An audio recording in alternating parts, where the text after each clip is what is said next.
నేటి యువత స్వామి వివేకానంద ఆదర్శంగా తీసుకోవాలని నిర్మల్ ఎమ్మెల్యే మహేశ్వర్ రెడ్డి అన్నారు. నిర్మల్ జిల్లా కేంద్రంలో నిర్వహించిన వివేకానంద జయంతి ఉత్సవాల్లో ఆయన పాల్గొని వివేకానంద విగ్రహానికి పూలమాల వేసి ఎమ్మెల్యే నివాళులర్పించారు. భారతీయ సంస్కృతిని ప్రపంచవ్యాప్తంగా చాటిన మహనీయుడు స్వామి వివేకానంద అని, దేశం కోసం, ధర్మం కోసం ఉక్కులాంటి యువకులు ఎంతో అవసరమని ఆనాడే చెప్పిన మహనీయుడు అని పేర్కొన్నారు.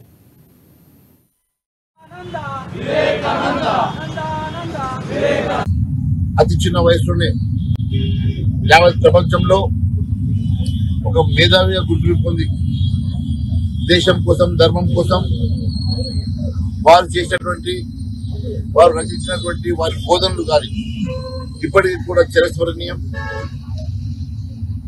గతంలో వారికి ఇచ్చిన సమయాన్ని కూడా వారు మాట్లాడుతూ ఉంటే వెలుగొట్టాల్సిన వాళ్ళు వారి ప్రసంగంలో లీనమైపోయేసి సమయాన్ని ఇచ్చినటువంటి సమయానికన్నా గంటసేపు ఎక్కువ సమయం ఇచ్చారంటే ఆ రోజు వారి ప్రబోధనలో ఉన్నటువంటి డెప్త్ ఒకసారి మనం ఆలోచన చేయాలి. ఈ దేశం, ఈ ధర్మం కోసం